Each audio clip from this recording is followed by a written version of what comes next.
And I don't want the world to see me, 'cause I don't think that they'd understand. When everything's made to be broken, I just want you to know I am. Di suatu desa terdapat sebuah keluarga yang memiliki 6 anak. 3 diantaranya adalah anak laki-laki dan 3 lainnya adalah anak perempuan. 3 anak laki-laki tersebut bernama Abrar, Bagas, dan juga Alan. Sedangkan 3 anak perempuan lainnya adalah Kira, Naura, dan juga Alia. Orang tua mereka yang bernama Joshua dan Mela memiliki prinsip seperti untuk apa perempuan sekolah tinggi-tinggi jika mereka berada di dapur pastinya. Hal itu membuat ketiga anak perempuan itu hanya boleh sekolah hingga tamat SMA saja. Bu, boleh nggak Kira merantau ke daerah lain buat sekolah? Gak usah, Dok. Mending ibu buat pas masuk sekolah saja. Enggak deh, Bu, nggak apa-apa. Kenapa ya, Dok? Yaudah, ibu mau masak dulu.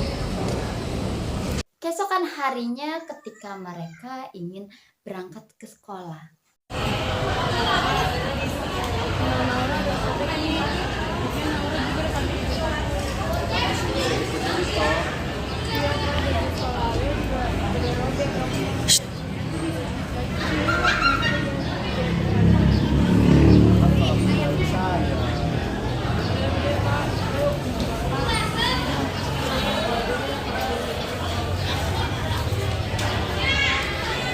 Akhirnya Naura dan Alia pun memutuskan untuk pergi ke sekolah. Tiba-tiba muncullah suara Kira yang datang untuk meminta uang kepada orang tua mereka. Pak, Bu, uang saku Kira udah habis. Boleh nggak minta uang saku? Hari ini gak usah pakai uang saku dulu ya, Dok. Terus nanti Kira makan apa, Bu? Wes nih, makasih. Tapi di rumah hemat ya, Dok. Oke, Pak. Makasih. Ketika jarum jam menunjukkan angka setengah 7 pagi, datanglah ketiga anak lelaki tersebut kepada orang tua mereka. Pak, Alan minta uang saku dong. Bagas juga, Pak. Bener juga, Pak. Wes, uang telu ya. Matur suwun ya, Pak. Namun, tak disangka-sangka ternyata salah satu anak lelaki tersebut adalah anak yang nakal. Ia sangat suka sekali mencuri barang milik orang lain. Waduh, batuku wis usai yo. Weh, kira sepatu iki. Sepatu sopo yo? Ngomong raine sini. Gue aku ambil aja. Jam pulang sekolah pun sudah tiba dan para guru pun juga sudah membunyikan lonceng sekolah. Ketiga anak lelaki tersebut akhirnya berkumpul di suatu tempat. Sampean jalan aku duwe sepatu anyar ora? Takon ning musola, kebetulan tadi ora ono sing cukup. Wah, benar. Nanti kasih tahu Bapak dan Ibu loh. Ojo, iki awak kira dawat dhewe. Mereka pun akhirnya sampai ke rumah dan beristirahat. Di saat malam hari, keluarga itu pun berkumpul untuk memakan makan malam. Dok, Mas, gimana tadi sekolahnya? Tadi sepatu teman kita hilang Bu di sekolah. Dan jika pas dia masih sholat, masih ada sepatunya. Iya kan, Dok. Hati-hati yo. Keesokan harinya ketika mereka sudah di sekolah, Naura yang sedang menuju ke kelasnya tiba-tiba bertemu dengan teman sekelasnya yang bernama Eliza.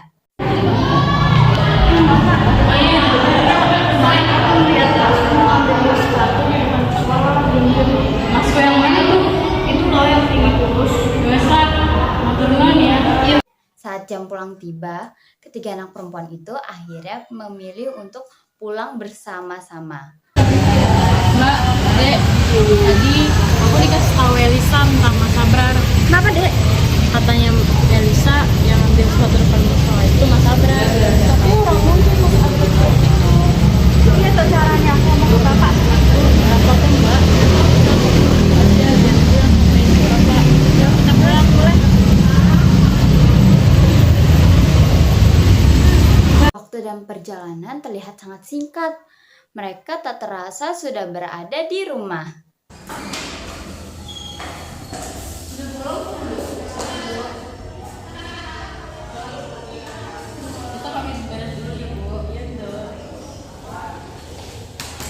Saat malam hari, ketika mereka sudah selesai makan malam, keluarga itu pun berkumpul untuk bercerita tentang hari ini.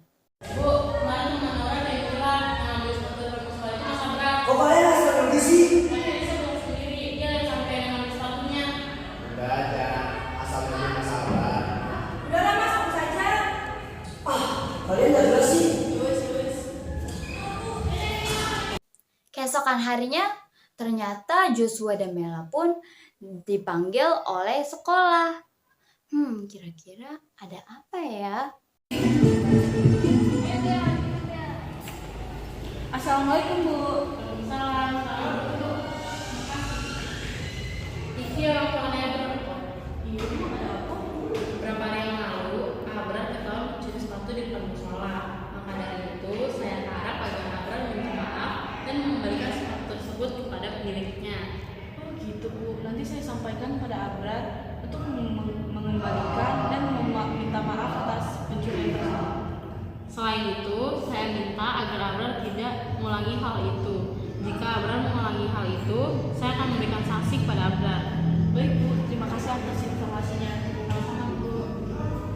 Saat semuanya sudah berkumpul kembali di rumah, Bapak pun meminta seluruh keluarganya untuk berkumpul. Bar, tadi Bu dipanggil ke sekolah, katanya kamu balik sepatu dulu ya? Iya Bu, maafin Abrar ya Bu. Betolel ya kamu langsung kayak gitu. Maafin Abrar Pak. Abrar hilang. Gak lagi lah Bu Pak. Kecil ya, jangan gitu lagi. Iya Bu Pak. Keesokan harinya, Abrar pun datang ke sekolah dan menemui pemilik sepatu tersebut untuk mengembalikannya dan meminta maaf. 2 tahun kemudian, Abrar, Bagas, dan juga Alan akhirnya tamat SMA dan akan dikuliahkan di sebuah kota yang sangat jauh dari pedesaan. Hal itu tentu saja membuat ketiga saudari perempuan itu harus jualan ikan-ikan di saat hari libur mereka. Namun di sisi lain, ternyata ketiga anak lelaki tersebut mempunyai kisah di universitasnya masing-masing. Kira-kira kisah seperti apa ya yang mereka perbuat di universitas mereka? Indra, lu mau nyobain sabun gak? Jadi lu dah, jelah takut banget lu nyobain sabun gak bikin apa yang lain. Enggak, kagak mau. Udah ayo udah ikut gua ayo. Akhirnya Abrar pun menjadi kecanduan selama 2 bulan. Wow. Nah, tentu saja hal itu tidak diketahui oleh siapapun kecuali Abrar, Rahmat, dan juga Tuhan pastinya. Dan suatu ketika Abrar dan Rahmat sedang menghisap sabu tersebut, datanglah seorang Riko yang tidak diketahui siapapun dan merekam kejadian tersebut lalu melaporkannya kepada polisi. Enak banget ya, udah gue bilangin sabun tuh enak banget anjing. Jangan bergerak. Ampun Pak. Kasih tangkap atas pengaruh narkoba. Ampun Pak. Bukan saya Pak, bukan saya Pak. Bukan saya Pak, tadi mama saya yang ngajak. Bapak, maaf Pak. Bukan saya Pak. Ampun Pak, saya beli di online loh Pak. Maafin saya Pak, bukan saya Pak, tadi dia yang ngajak Pak. Bohong lu. Ampun Pak. Ampun. Ampun Pak. Ampun Pak. Abrar dan Rahmat pun akhirnya melakukan uji tes urin dan tentu saja hasilnya adalah positif sebagai pengguna narkoba. Dan Abrar pun akhirnya ditangkap dan dikeluarkan dari universitasnya.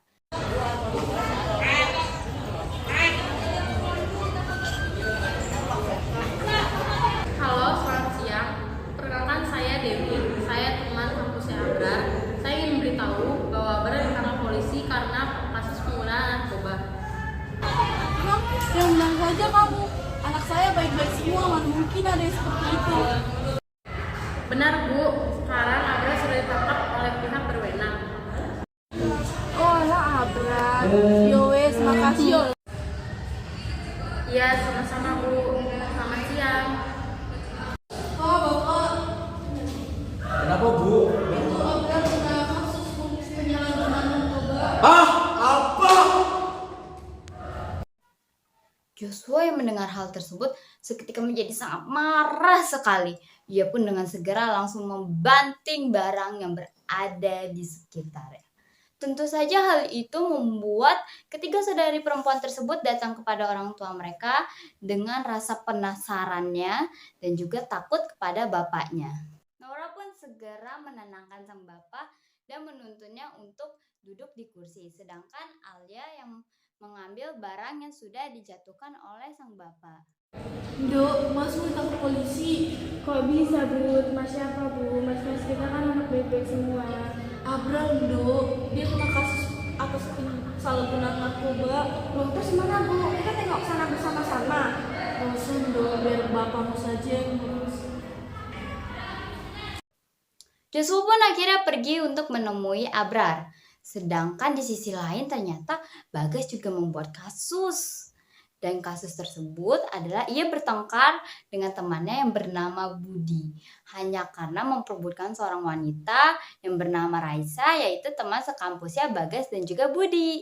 Maksud lo apa tadi nih? Godain Raisa, lo ajak balik pula. Nah, kalau nggak suka, ya gak cocok kalau kok kenapa marah? Gue kasih tahu ya, jangan sesekali lo deketin Raisa atau buat lonjong.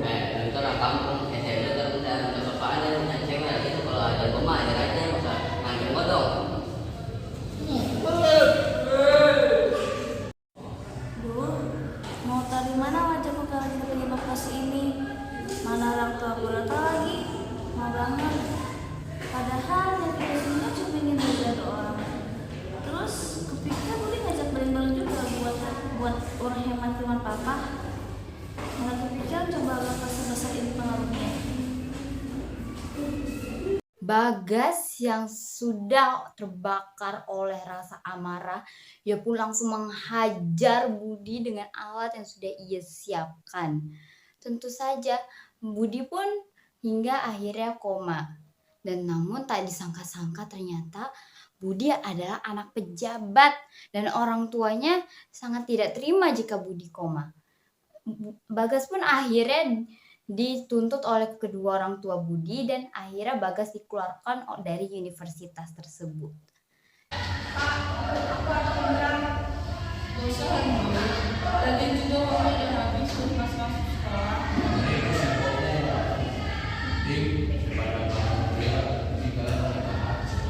Nggak apa-apa lah, Pak.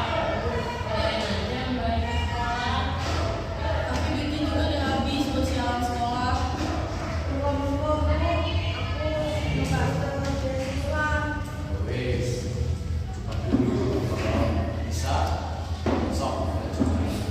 Kira pun akhirnya berusaha untuk mendapatkan beasiswa kuliah tersebut. Namun sepertinya nasib baik sedang berada di Kira. Kira pun diterima beasiswa dan tentu saja hal itu membuat Kira sangat senang sekali. Ia sampai bercerita kepada keluarganya dengan rasa yang sangatlah amat gembira dan sangat bahagia. Kira pun akhirnya pergi ke kota untuk kuliah di sana. Bagas yang akhirnya ia kembali ke desa untuk bekerja membantu kedua orang tua mereka. Begitu pula dengan Abrar yang sudah bebas dari penjara selama beberapa bulan. Ia akhirnya kembali ke desa untuk membantu kedua orang tuanya. Tidak dengan Alan. Ia memilih untuk menjaga nama baik dirinya agar ia mendapatkan gelar S1 2 tahun kemudian. Alan berhasil mendapatkan gelar S1-nya, sedangkan Kira yang sudah hampir selesai yaitu sudah berada di akhir semester.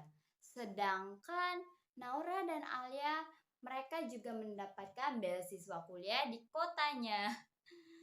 Tentu saja hal itu membuat kedua orang tuanya sangatlah terkejut dan heran. Kenapa di antara ketiga anak lelakinya hanya satu yang dapat berhasil mendapatkan gelar S1 tersebut. Sedangkan ketiga anak gadis mereka berhasil mendapatkan pendidikan yang sangatlah tinggi. Wow, aku juga terkejut sih. Satu persatu anak-anak tersebut akhirnya pulang ke desa untuk berkumpul dengan keluarganya. And ya, Alan, Kiran, Naura, and Alia akhirnya mereka pun sukses dengan gelar S1 tersebut. Jadi teman-teman, pesan moral yang dapat kita ambil dari drama ini adalah jangan pernah sekalipun kalian meremehkan atau memandang sebelah mata suatu kalangan. Bisa saja suatu kalangan yang kalian rendahkan tersebut memiliki derajat yang lebih tinggi dibandingkan suatu kalangan yang kalian banggakan atau yang kalian harapkan.